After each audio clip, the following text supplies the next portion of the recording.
আজ এসছি মঙ্গল পাণ্ডে ঘাটে। এই হচ্ছে শিব মন্দির, এই হচ্ছে গঙ্গার ঘাট।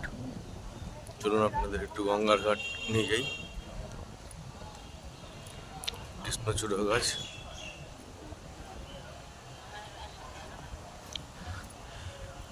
গঙ্গার ঘাটের দিকে এগিয়ে চলেছি। এই দেখুন কত সুন্দর কৃষ্ণচূড়া গাছ।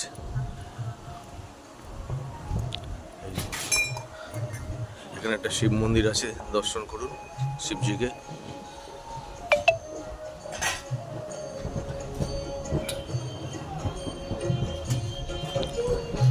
ওম নমঃ শিবায়।